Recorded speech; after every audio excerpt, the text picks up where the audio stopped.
Vamos orar pelo menino de recado dos céus, evangelista Vitor. Pastor Roberto, abençoa a vida dele.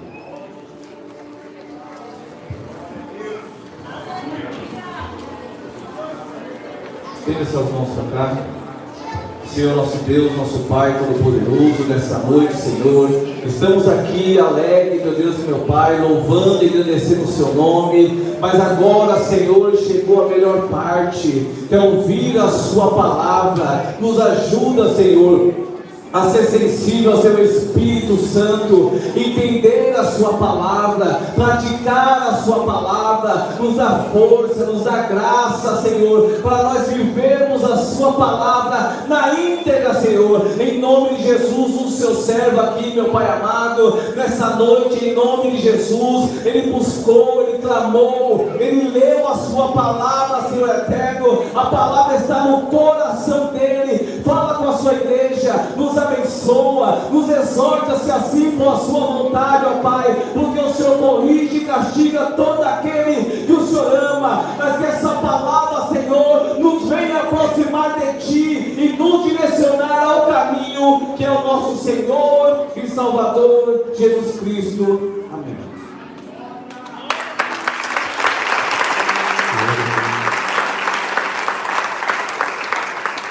Abençoa a paz do Senhor, amém? Hoje todo mundo já pregou, já falou, agora é só aquela bolachinha para a gente ir embora. Abra sua Bíblia no Evangelho de Jesus, segundo Lucas, capítulo 24. Lucas 24, versículo a partir do versículo 13, quase que o bispo prega já essa palavra. Então isso aqui, eu estava falando, Senhor, segura a boca dele, senão eu não vou falar. Mas eu acredito que tudo que o Senhor quer fazer, Ele vai confirmando, através da palavra, através do louvor, através de uma oração. E eu não tenho dúvidas que o Senhor, Ele vai fazer tudo o que Ele planejou para fazer hoje. Amém? Vamos encontrar Lucas 24,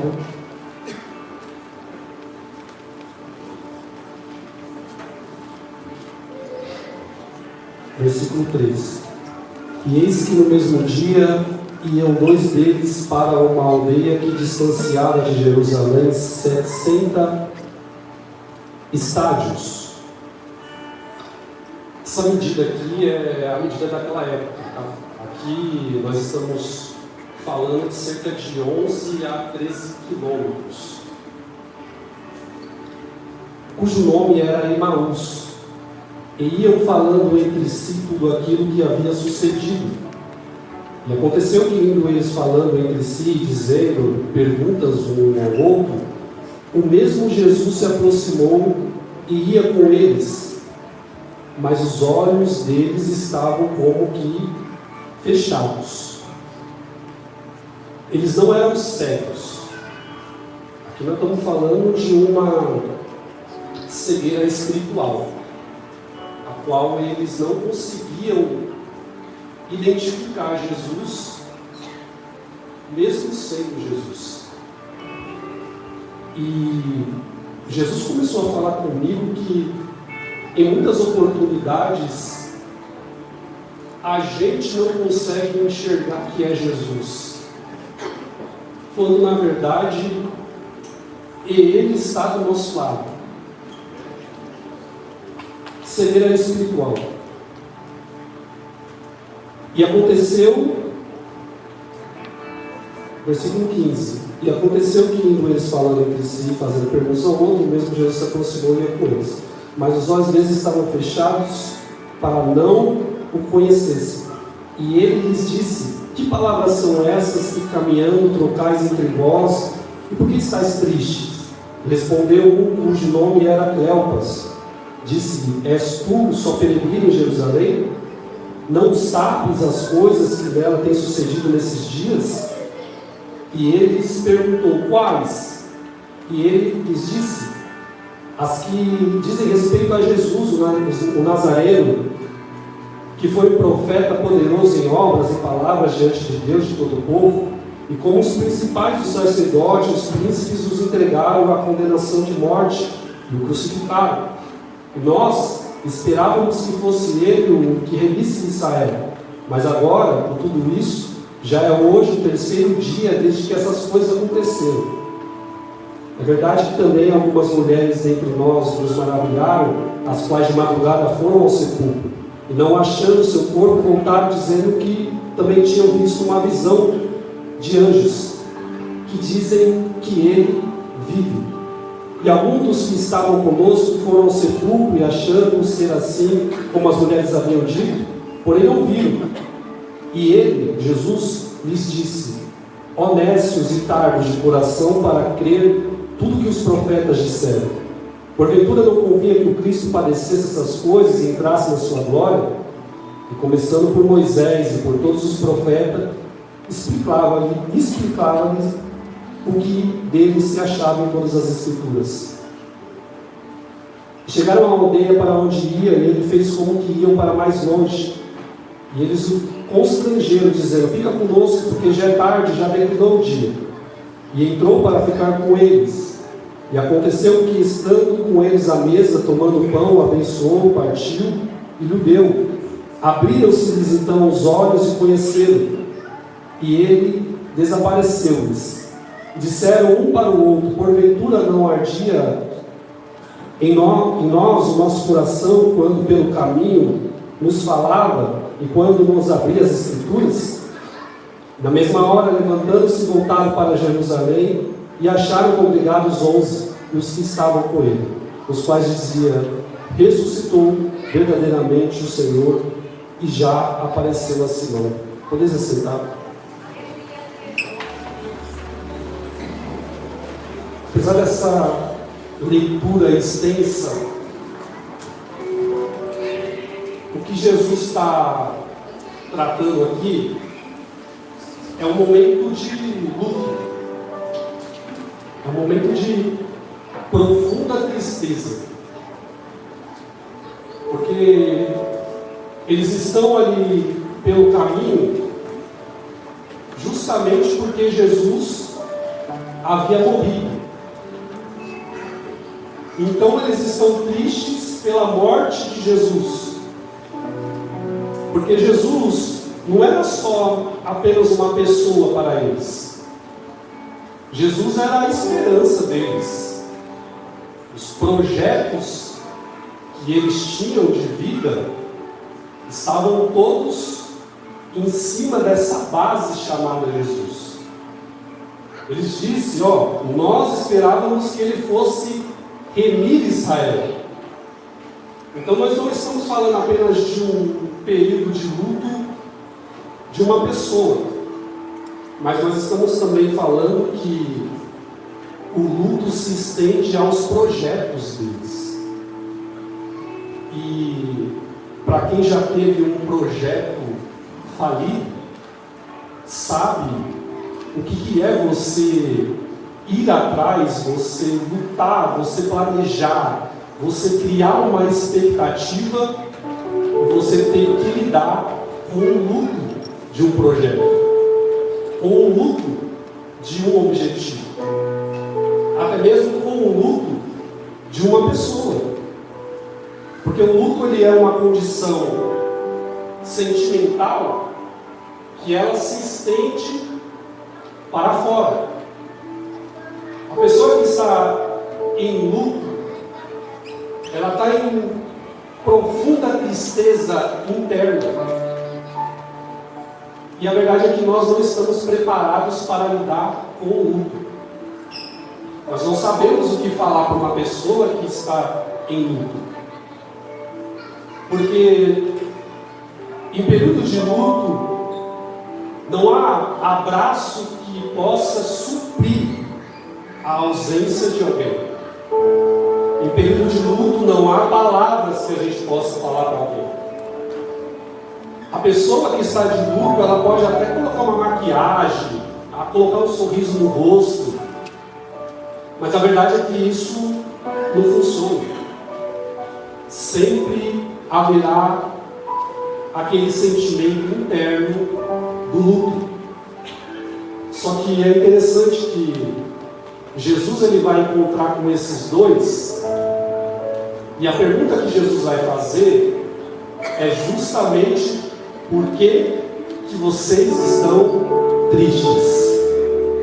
O que Jesus está dizendo é: vocês podem até fazer uma cara, colocar um sorriso, colocar uma roupa. As pessoas que estão passando por vocês podem não perceber. Mas como eu sou Jesus e eu olho para dentro e não por fora, eu sei que vocês estão tristes. Por que é que vocês estão tristes? E aí eu fico imaginando, se nós não estamos acostumados a lidar com luto, se nós não temos ideia, nós não temos sensibilidade, nós não sabemos o que fazer. O que Jesus vai fazer aqui? Porque eu estou curioso, o que ele vai falar para eles? O que Jesus vai dar uma palavra? Jesus vai dar um abraço? Jesus vai dar um presente? E aí a Bíblia diz que Jesus vai explicar para eles, nas Escrituras, que eles já conhecem. Então Jesus não está ensinando aqui. Explicar para eles as Escrituras que eles já conhecem, o Cristo, desde Moisés e passando por todos os profetas. Desde Moisés, Jesus abriu as Escrituras e falou: olha, eu tenho uma coisa para vocês no momento de luto. E eu curioso, o que será que Jesus vai fazer agora? Aí Jesus começa a falar de Moisés, o que dele se encontrava em Moisés. Ele começa a se estender aos profetas, todo o Antigo Testamento que nós conhecemos. Jesus ele folheou, Jesus começou a falar. Isso daqui é até um ensino para nós, ministros da palavra. Porque hoje não faz sentido a gente pregar sobre 10 mandamentos. Não há sentido a gente falar sobre guerras de Israel se o propósito final não for apresentar Jesus. Jesus está ministrando o Evangelho para eles. E como ele disse de Moisés e todos os profetas, eu imagino que ele passou por Isaías.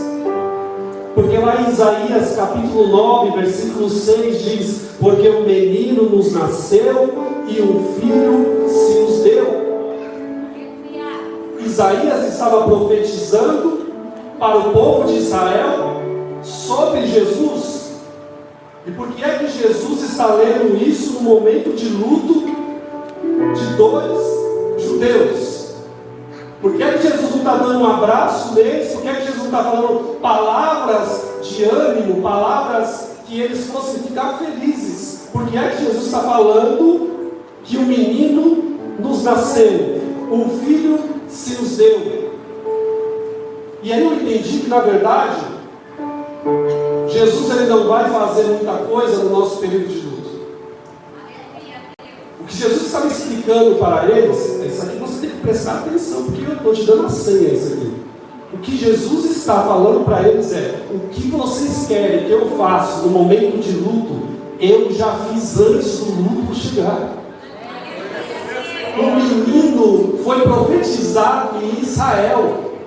Não é agora, no momento de luto, que eu vou agir. Eu já agi antes. Porque senão você não teria estrutura para suportar esse período de luto. Ele te dá um presente antes, para que nessa tristeza profunda, nesse período de luto, você possa suportar com o presente na mão que Ele te deu. Porque se não fosse o presente que Ele te deu, certamente você não iria suportar o período de luto. Esse presente pode ser uma experiência, esse presente pode ser uma palavra, esse presente pode ser uma pessoa. Ele te dá, porque Ele está vendo que lá na frente você vai passar por um período de luto. Só que Deus não tem responsabilidade nenhuma com o nosso luto.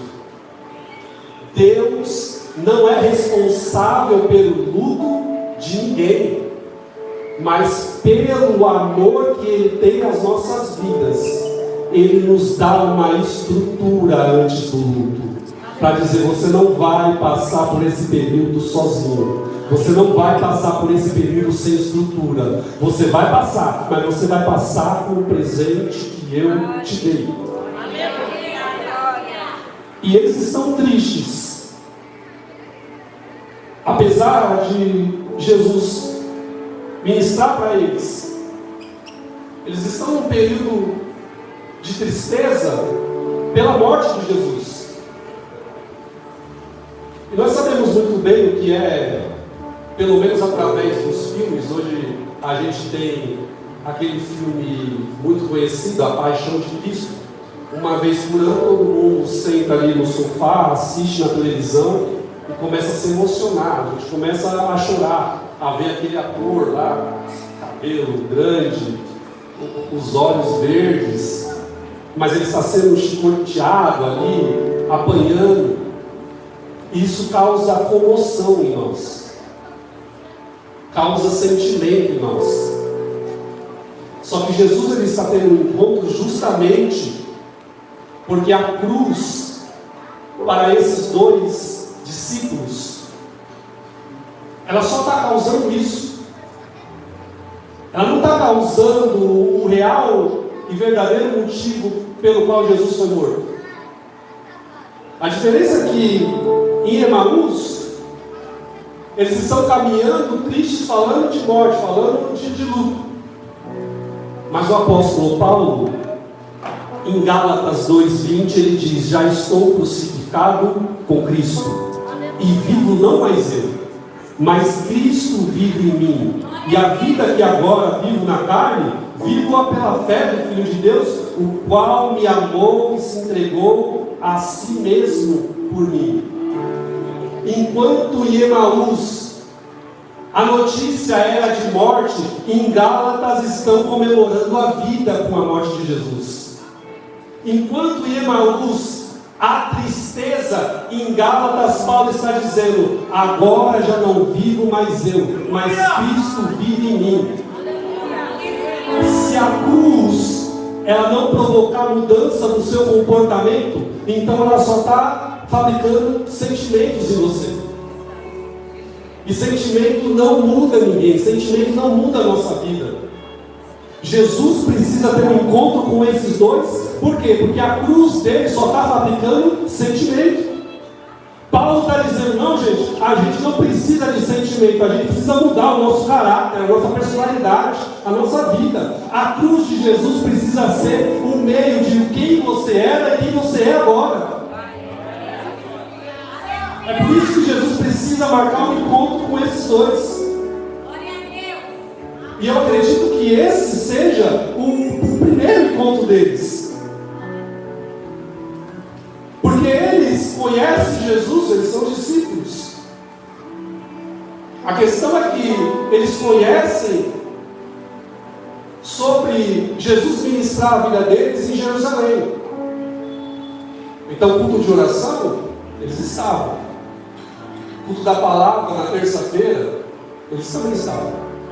Quinta-feira, culto de libertação, eles não faltavam uma quinta. Domingo eles voltavam lá, culto da família, Jesus ministrando o culto da família.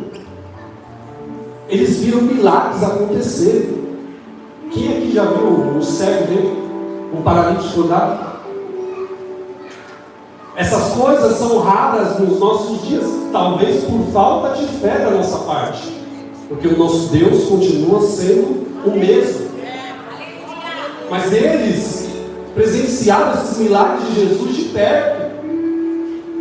Imagine que experiência. Eu estava vendo algumas pessoas indo para Israel, tocando lá naquela pedra onde Jesus colocou a mão. E as pessoas ficam tendo aquela experiência e falam: nossa, esse lugar é diferente.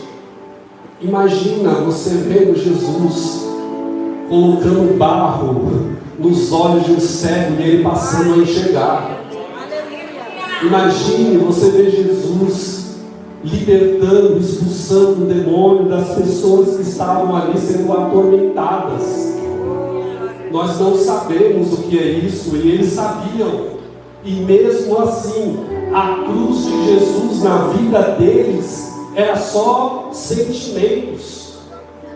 Não havia mudança nenhuma.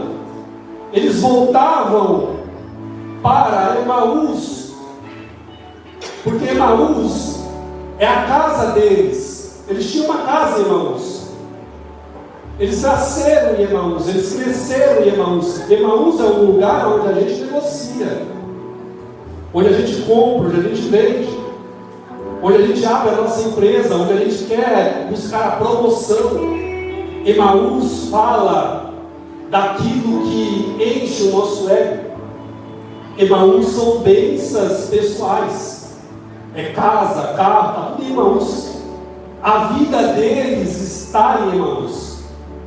E eles, com a morte de Jesus, eles estão voltando para ser quem eles eram.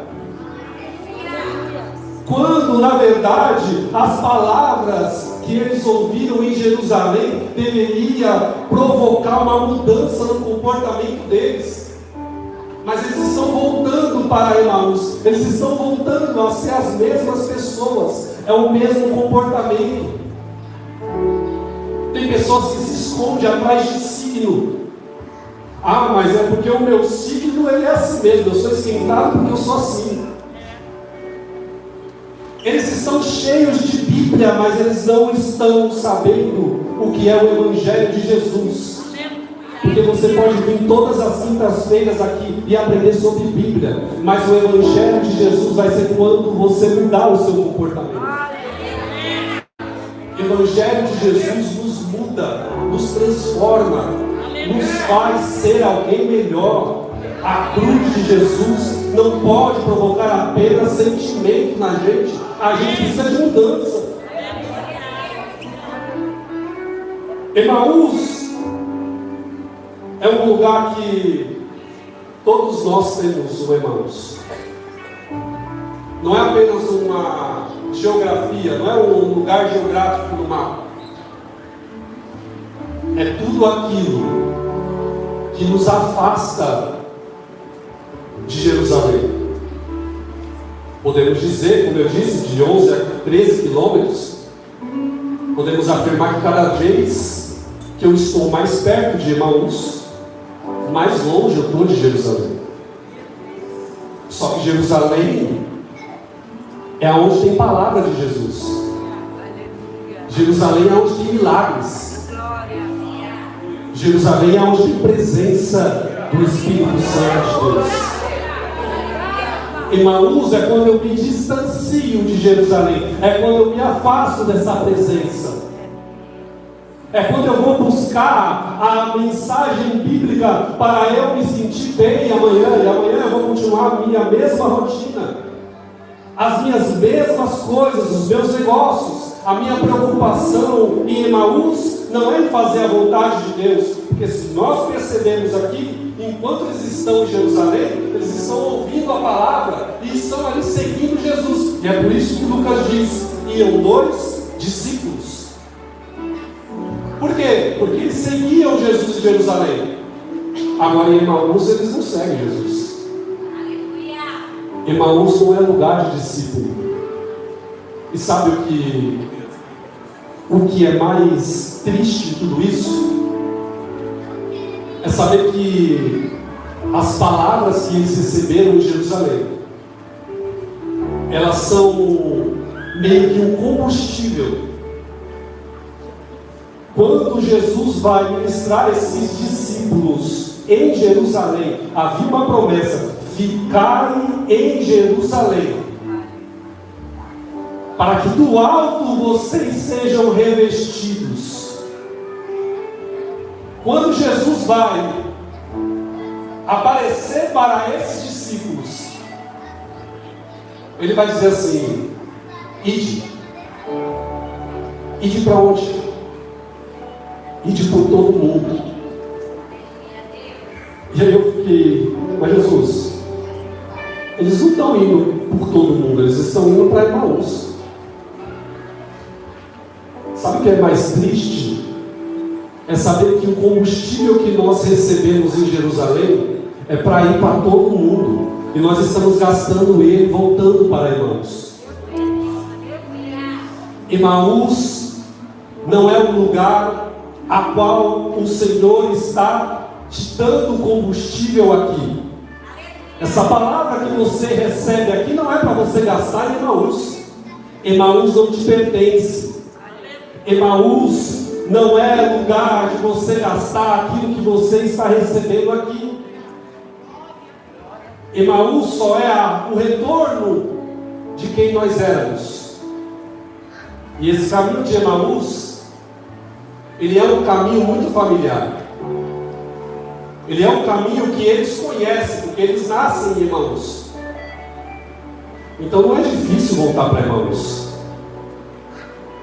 Não é difícil você acessar Emaús. É por isso que em algum momento da nossa vida nós acabamos em Emaús. Em algum momento da nossa vida a gente acaba acessando Emaús. E é por isso que Jesus precisa fazer o primeiro encontro com eles.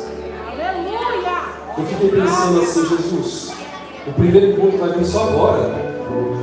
Quer dizer que eles participaram do culto e ainda assim não tiveram o primeiro encontro?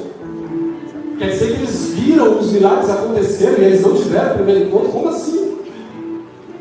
Acontece que podemos estar no culto e ainda assim não ter o primeiro encontro com Jesus.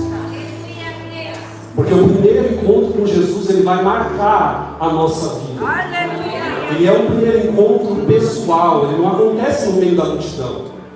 Na multidão você pode louvar, na multidão você pode sentir a presença de Jesus, porque ele está aqui. Mas o primeiro encontro com Jesus, ele fala diretamente ao seu coração. É um encontro pessoal, é um encontro íntimo. E eu me perguntei, Senhor, será que eu já tive esse primeiro encontro? Ou será que eu estou vindo no culto, toda quinta-feira estou aqui, mas eu ainda não tive esse primeiro encontro? Como que eu sei que eu tive esse primeiro encontro? Quero saber. E se a gente observar as escrituras, no versículo 13, Lucas começa dizendo: eis que no mesmo dia iam dois deles. Lucas não dá características de quem é esses dois. Jesus se aproxima, faz a pergunta, tem o primeiro encontro. E aí Lucas muda, falando, e um deles, cujo nome é Cleopas. Por que é que Lucas não colocou o nome do Cleopas logo no início? É porque a primeira coisa que nós ganhamos de Jesus nesse primeiro encontro é a nossa identidade. Antes de conhecer Jesus, você não sabia a sua identidade. A primeira coisa que Jesus vai nos revelar é a nossa identidade. Para que nós viemos a esse mundo? O que nós estamos fazendo aqui? Será possível que nós estamos aqui apenas para crescer, construir, conquistar e depois morrer? Não faz sentido. Jesus precisa ter o primeiro encontro para dar uma identidade para eles. Foi assim com Moisés. A primeira coisa, Lucão, que Deus falou para Moisés foi: Moisés, Moisés. O menino Samuel ouviu Deus chamar: Samuel, Samuel. Aleluia. Porque essa identidade, ela vai nos confrontar de tal forma que é capaz de estarmos no caminho de Emaús, mas sabemos que nós não pertencemos mais a Emaús. Essa identidade não vai deixar a gente dormir direito, porque nós sabemos que aquilo que nós estamos fazendo não condiz com a identidade que Ele nos deu. Jesus marcou essa noite para ter um encontro com alguém aqui, para Ele te dar a sua identidade. Você precisa da sua identidade. Porque sem identidade, nós estamos sendo alguém que nós nem somos. Nós vivemos uma vida que nem é da gente. Nós buscamos buscamos as coisas e buscamos transparecer uma pessoa que nós não somos. E aí veio a frustração. E aí vem o luto, o período de luta, é quando morre todas as expectativas que nós criamos com essa falsa identidade. As pessoas estão seguindo influências, e aí o influencer faz lá o marketing dele, porque ele está recebendo. E vai a pessoa que nem gosta daquilo, ela vai comprar porque ela quer ser teu influência. Jesus veio te dar uma identidade. Você não pertence a Emaús. Está na hora de você largar Emaús e voltar para Jerusalém. Porque o combustível que Ele te deu, essa palavra que age no seu coração, não pertence a Emaús. Ele te chamou para conquistar as nações e você está se contentando com Emaús. Eu me deparei com uma situação onde tá tudo dando certo. O emprego, a vida pessoal, estou conquistando, estou construindo. Mas quando à noite eu deitava e vinha a lembrança das palavras que Ele falou para mim em Jerusalém. As palavras que fizeram o meu coração arder um dia. E logo vinha o choro, porque não tem o que fazer. A verdade é que no caminho de Emaús, ele é um caminho que a gente não quer dar, mas de alguma forma nós entramos. Não é fácil sair do caminho de Emaús. Não é simples sair do caminho de Emaús. Só há alguém que possa nos fazer sair de lá, e o nome dele é Jesus. E Ele veio nessa noite para te dizer: saia de Emaús. Então esses discípulos tiveram o primeiro encontro com Jesus. Jesus ministra para eles o Evangelho, aquilo que confronta, aquilo que muda o nosso caráter, muda o nosso pensamento. Ele muda a forma de você falar, a forma de se comportar. Ele muda tudo na sua vida. E esses dois, eles estão ouvindo as palavras de Jesus. Eles dizem, Lucas 24, 21, e nós esperávamos que fosse Ele que remisse Israel. Mas agora, sobre tudo isso, já é hoje o terceiro dia desde que essas coisas aconteceram. Esse remir Israel é porque o judeu, ele esperava um Jesus que fosse resolver o problema da nação de Israel. Na época de Jesus, nós sabemos que havia o Império Romano açoitando as pessoas. O governo estava cobrando altos impostos. Não se podia construir bem. Não se podia comprar uma casa ou construir, comprar o seu carro, viver em paz, diante de tanta humilhação que eles estavam passando. Ora, na verdade, o que eles queriam com Jesus era viver em paz, era viver uma vida tranquila. Mas Jesus estava querendo ministrar o Evangelho para eles.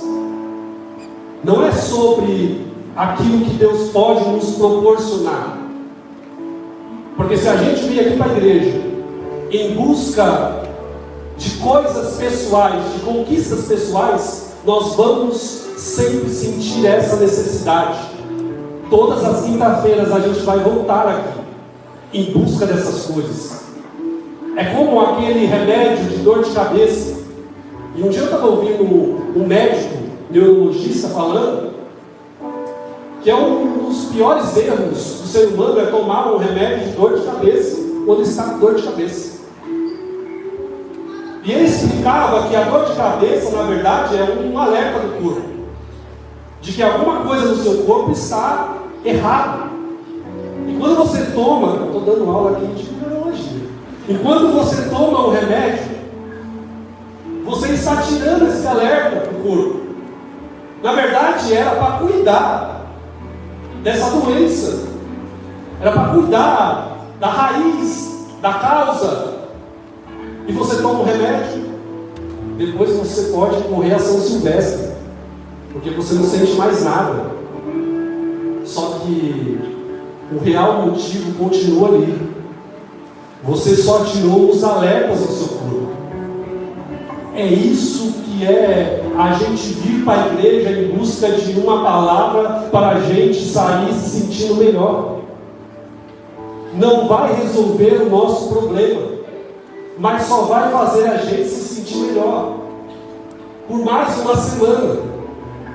O que Jesus está dando para eles não é um remédio. Jesus quer curar a doença deles. Jesus não quer te dar um remédio para você sair daqui de bem com a vida. Ele quer curar as suas feridas. A ferida está aberta, ela só passa por um momento quando você se sente bem. Eu fui lá no culto, Deus falou, eu louvei, mas a ferida ainda está aí. Lá na frente essa ferida vai voltar a abrir, e Jesus está aqui para sarar essas feridas. Aleluia. Aleluia. Então Jesus tem esse primeiro encontro com eles. Esse primeiro encontro de Jesus, ele marca, porque ele nos dá uma identidade. Ele nos marca, porque ele está ministrando o Evangelho.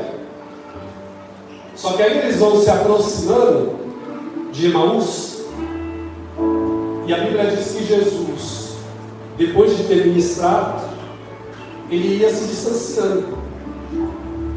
Ele ia se distanciando deles como quem alguém que estava indo embora. Isso daqui também é mais uma lição para nós ministros. Porque às vezes a gente fica pregando aqui 40, 50 minutos, e depois no final do culto a gente ainda quer ficar ressaltando. Jesus pregou o Evangelho e já estava se distanciando. O que eu tive para entregar para vocês está aqui. Só que aí eles vão fazer algo inusitado. Eles vão convidar Jesus para entrar na casa deles. E lá dentro da casa, no partir do pão, a Bíblia diz que os olhos deles se abriram. E aí eu fiquei me perguntando, se os olhos se abriram só depois do partir do pão, então quer dizer que mesmo eles ouvindo por aproximadamente de 2 a 3 horas Jesus ministrar, eles ainda estavam cegos. É possível que eu saia desse culto aqui ainda cego? Mas o pregador está pregando, já tem 40 minutos, será possível que eu vou sair daqui cego? E se eles estavam cegos até Jesus partir o pão, isso quer dizer que se eles não tivessem convidado Jesus para entrar, era capaz daquela noite eles irem dormir cegos. No outro dia eles iam acordar, tomar um café da manhã cego. Eles iam fechar contratos, comprar, vender, negociar cegos. Eles iriam fazer amizades, relacionamentos cegos. Tudo que eles passassem a tomar uma decisão, eles iriam tomar uma decisão estando cegos. E a gente sabe muito bem o que é isso, porque todo mundo aqui já tomou uma decisão cega. E aí depois que a consequência dessa cegueira veio à tona, a gente começa a dizer, se eu tivesse visto isso daqui eu não teria ido, mas estava na minha cara isso aqui, como que eu não enxerguei? Porque você estava cego. Não dá para tomar decisão cega. Não dá para iniciar relacionamento cego. Não dá para fazer aliança cega. Não dá para assinar contrato cego. Porque tudo que a gente fizer cego, estamos correndo o risco de dar errado. E quase sempre, se não todas as nossas decisões que nós tomamos cegos, elas vão dar errado. É por isso que tem muita gente decepcionada. É por isso que tem muita gente arrependida. Só que eles convidam Jesus para entrar mesmo cegos. Porque a única decisão que alguém pode tomar cego é convidar aquele que abre a visão para ele. Se tem uma só só, uma escolha que você possa fazer, estando cego, e ela der cego, é você chamar aquele que abre os olhos, aquele que faz o cego enxergar para dentro da sua casa. Eu não sei se você entendeu, mas Jesus está dizendo para você: só me convidar que eu abra só os olhos. É só me convidar que eu começo a fazer as coisas à luz da minha palavra, de forma que você não vai mais se desiludir, você não vai mais errar, você não vai mais falhar através de uma cegueira espiritual. Jesus precisa curar a cegueira espiritual de alguém. Aleluia, glória ao nome do Senhor. Nós não podemos sair desse culto cego. Quantas alianças a gente vai fazer ainda cego? Jesus está dizendo: não, eu preciso ter um primeiro encontro com eles, porque eu preciso abrir os olhos dele. Eu já estou no seu futuro, eu estou enxergando coisa que você não enxerga, eu estou ouvindo conversa que você não está ouvindo. Você precisa sair daqui enxergando. Aleluia, glória ao nome do Senhor. Aleluia. A questão, irmão, que a gente não quer convidar Jesus para entrar, porque a casa está bagunçada, a casa está suja, e não dá para convidar Jesus para entrar numa casa suja. Ele vai ver a sujeira. Deixa eu arrumar a minha casa primeiro. Tem alguém falando isso? Deixa eu arrumar a minha casa primeiro, depois eu convido você, Jesus.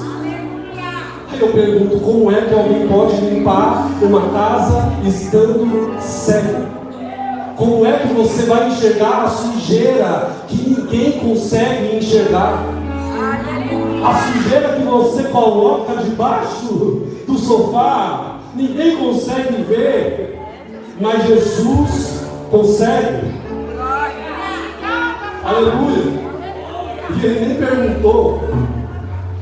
Jesus não condicionou a casa deles estarem arrumada. Jesus sequer perguntou se estava bagunçada, se estava suja. A palavra de Jesus diz: eis que estou à porta e bato. Se você abrir a porta, eu entrarei e cearei contigo.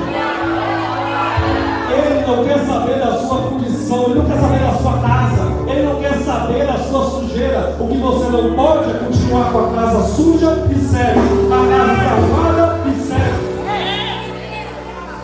É por isso que você precisa convidar Jesus para entrar na sua casa. Ainda que você não vá limpar essa sujeira, mas você precisa enxergar, você precisa ver. Não dá para você sair desse culto cego. Esse encontro, que é o segundo encontro com Jesus, ele acontece mediante o convite deles. Porque o primeiro encontro de Jesus, quem vai até nós é Ele. O primeiro encontro, quem marca com você é Jesus. Você pode até pensar que hoje você decidiu vir, mas na verdade foi Ele que marcou esse encontro com você. O primeiro é Ele que marca, mas o segundo não. Às vezes nós ficamos no nosso canto: o profeta tem que falar comigo hoje. Mas se alguém direcionar uma palavra, mas se algum irmão vir orar por mim. Nós estamos esperando Jesus nos convidar para o segundo encontro, quando na verdade o segundo, quem convida Ele, somos nós. Jesus não invade casa de ninguém. Somos nós que precisamos convidar Ele para entrar. Se coloque de pé.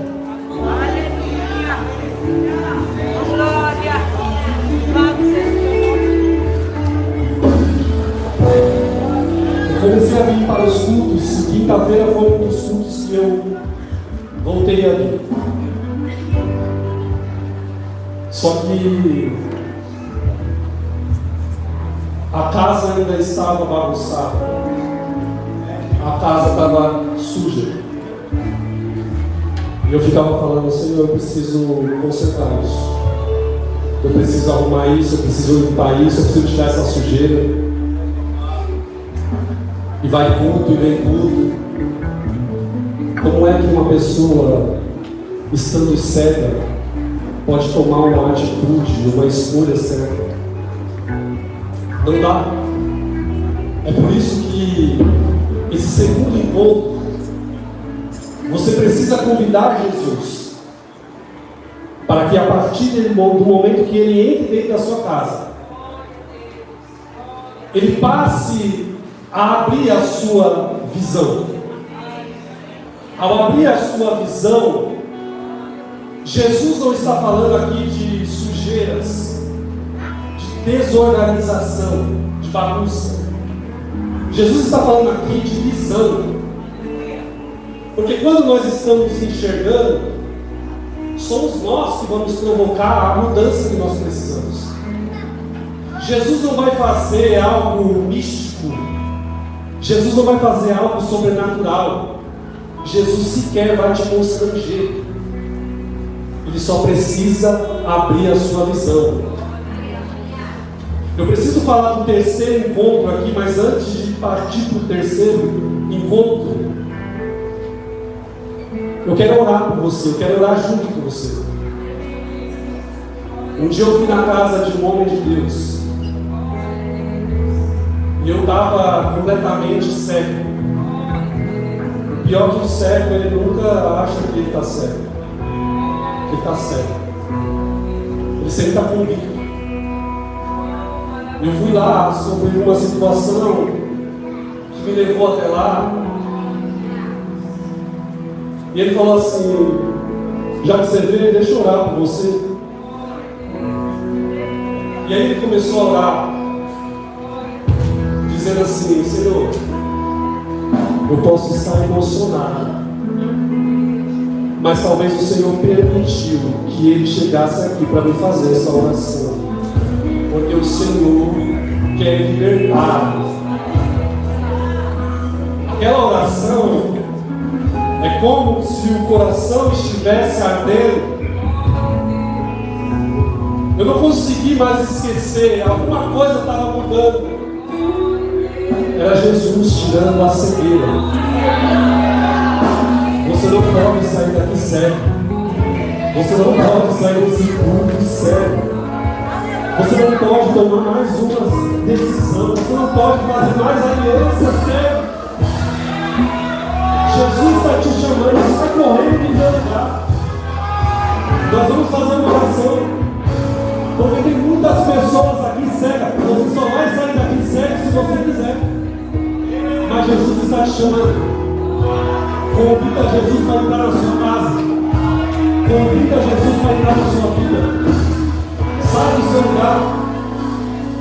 Convidar Jesus não é sinal de que vai mudar, que eu vou precisar fazer isso, vou precisar fazer aquilo, eu vou precisar limpar, arrumar. Não, ele precisa só abrir a sua visão.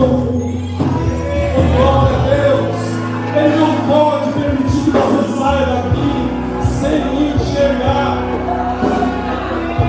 Ainda que você não se mantenha, ele te chama: vem, vem que eu já te vi, vem que eu te conheço, vem que eu te chamo.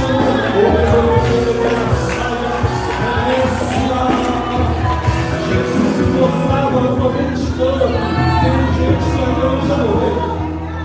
Vem, vem, saia logo do seu coração. Não pode, você não pode sair daqui cego.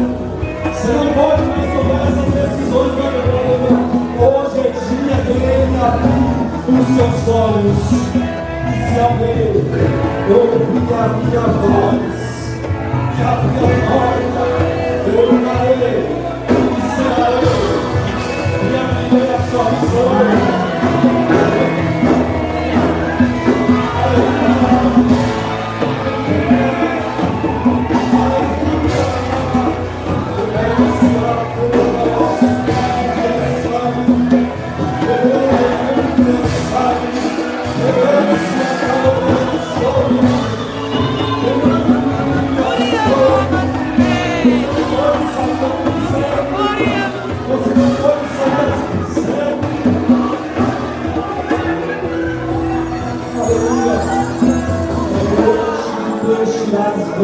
Seus olhos. É noite de libertação, Senhor. É noite de tirar as vendas.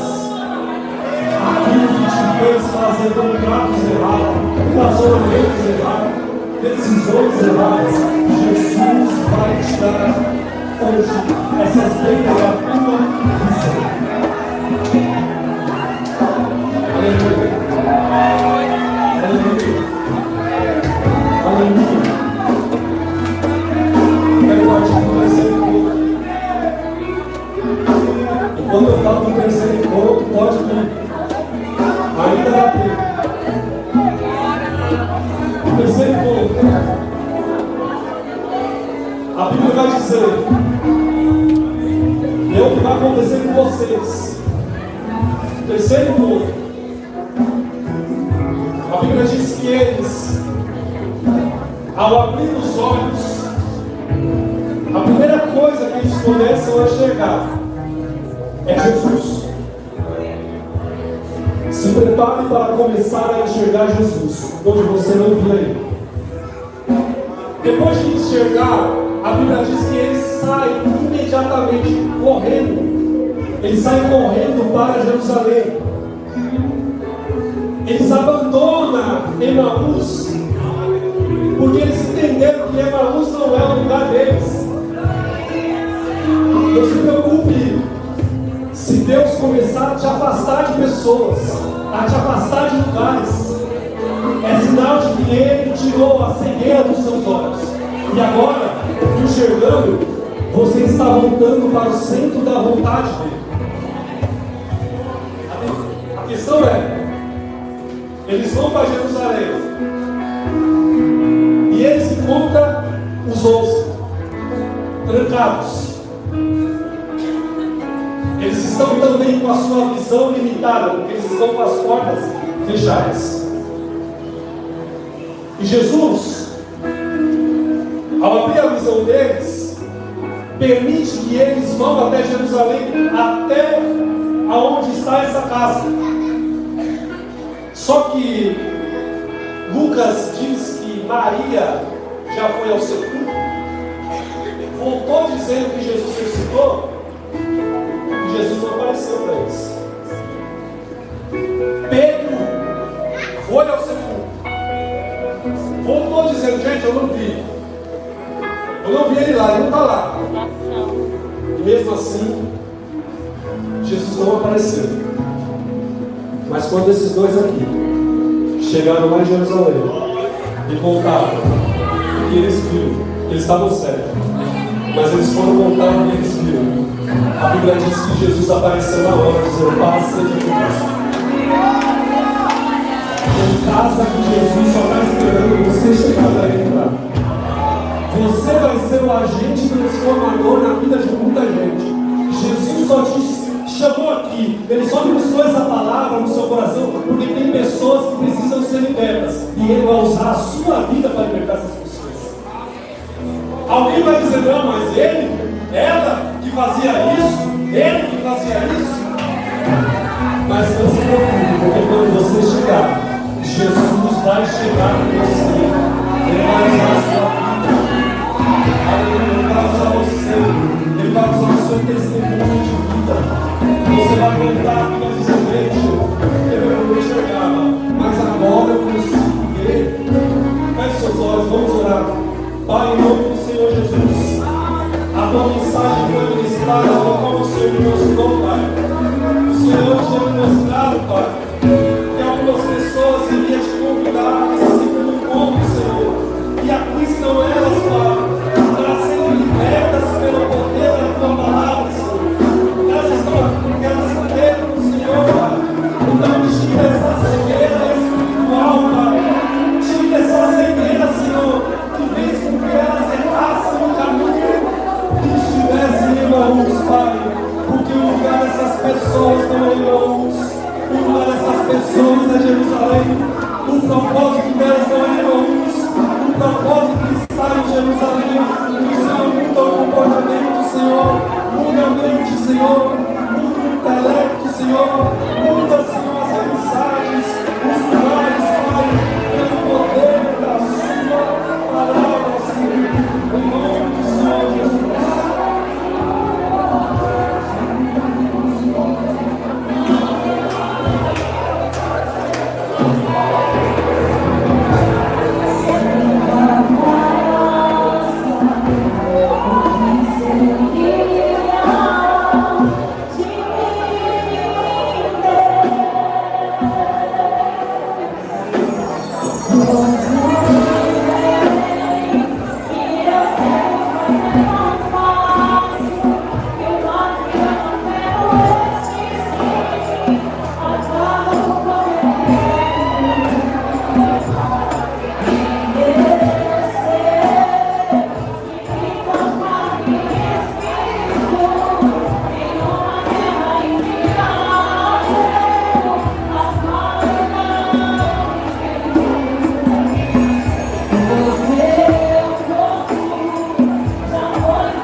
palma a Ele. Aleluia. Agora eu só quero saber quem quer aceitar a Jesus como único e suficiente Salvador da sua alma. Dê um sinal com a sua mão junto com a mim, nós estaremos orando por você. Aqui está a primeira alma. Onde está a segunda pessoa que quer aceitar a Jesus como único e suficiente Salvador? Ele está aqui te chamando. Tem mais alguém que quer aceitar a Jesus? Está aceitando também? Glória a Deus. Tem mais alguém? Tem mais alguém que quer aceitar a Jesus? Glória a Deus. Glória a Deus. Glória a Deus. Tem mais alguém?